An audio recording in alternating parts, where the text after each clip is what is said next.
And I tried hard to be proud of my service, but all I could feel was shame. And racism could no longer mask the reality of the occupation. These were people, these were human beings.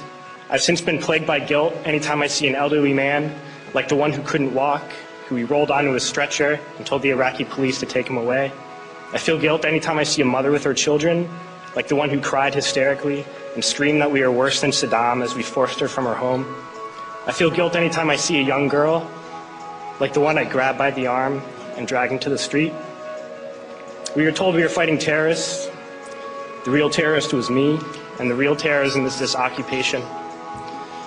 Racism within the military has long been an important tool to justify the destruction and occupation of another country. It has long been used to justify the killing, subjugation, and torture of another people. Racism is a vital weapon employed by this government. It is a more important weapon than a rifle, a tank, a bomber, or a battleship. It is more destructive than an artillery shell, or a bunker buster, or a Tomahawk missile. While those weapons are created and owned by this government, they are harmless without people willing to use them. Those who send us to war do not have to pull a trigger or lob a mortar round. They do not have to fight the war, they merely have to sell the war. They need a public who is willing to send their soldiers into harm's way. They need soldiers who are willing to kill and be killed without question. They can spend millions on a single bomb, but that bomb only becomes a weapon when the ranks of the military are willing to follow orders to use it. They can send every last soldier anywhere on earth, but there will only be a war if soldiers are willing to fight.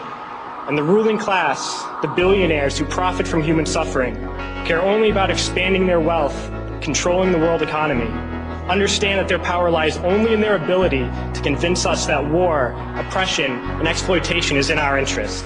They understand that their wealth is dependent on their ability to convince the working class to die to control the market of another country. And convincing us to kill and die is based on their ability to make us think that we are somehow superior. Soldiers, sailors, Marines, airmen have nothing to gain from this occupation.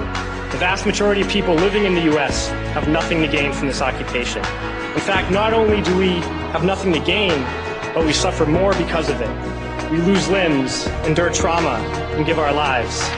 Our families have to watch flag-draped coffins lowered into the earth. Millions in this country without health care, jobs, or access to education must watch this government squander over $450 million a day on this occupation.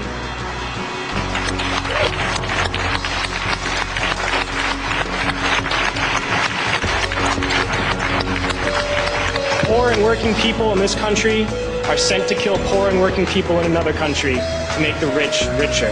And without racism, soldiers would realize that they have more in common with the Iraqi people than they do with the billionaires who send us to war.